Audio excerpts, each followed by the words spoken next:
माझे मुलगांची मातृभाषा मराठी आहे आणि माझी बायकोची मातृभाषा मराठी आहे। तो चिंता नको करा। भाषा जो होती है वो संवाद का विषय होती है। भाषा कभी भी विवाद का विषय नहीं होती। एक और चीज पूछने वाला था, वो ये कि आप मध्य प्रदेश से आते हैं और आपकी जो पत्नी है वो महाराष्ट्र से आती हैं जी। और महाराष्ट्र में माझे मुलगांची मातृभाषा मराठी आहे आणि माझी बायकोची मातृभाषा मराठी आहे। तो ये जो तुम्ही चिंता नको करा। नहीं, रस्साकशी में आप घर में कैसे संभाल रहे हैं ये रस्साकशी? देखिए, मेरा अपना ये मानना है कि भाषा जो होती है वो संवाद का विषय होती है।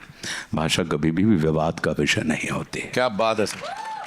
तो इसलिए भाषा जो है, भाषा को तो हम और आप सब, भारतवर्ष जो है वो इतना परिपक्व और इतना अद्भुत देश है कि जहाँ पर इसने सारी चीज़ों को स्वीकार, संवाद में विश्वास रखता है। भारत कभी भी विवाद में विश्वास नहीं रखता। ये सवाल बहुत अच्छा है आपका, और मैं इसको ये देखता हूँ कि किसी भी रचना के 4 युग होते हैं।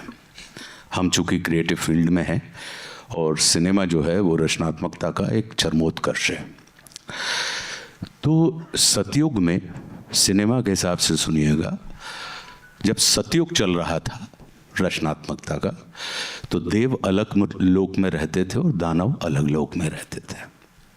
उसके बाद युग बदला तो त्रेता युग आया।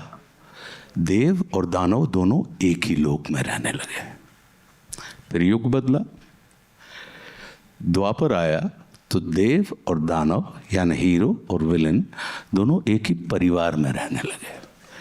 और अब कलयुग आया, जिस युग में इस समय हम और आप चल रहे हैं, तो देव और दानव दोनों एक ही व्यक्ति में रह रहे हैं। तो ये एक प्रक्रिया है हमारे युग परिवर्तन की, क्योंकि हमारी मानसिकता बदलती है तो हमारे कहने के तरीके बदल जाते हैं, हमारी अभिव्यक्तियाँ बदल जाती हैं। तो जो पहले, जैसा कि मैंने इसमें बताया, तो ये सिर्फ इसको इसी तरीके से लेते रहें आप, कि ऐसा नहीं है कि ये समाप्त हो गया। ये बिल्कुल सर्कल में हम और आप घूम रहे हैं। तो सत से शुरू हुए और कल पे आ गए, वापस कल से समाप्त होकर हम वापस सत पे चले जाएंगे। तो ये रचनात्मकता का एक एंगल है जो लगातार चलता रहता है।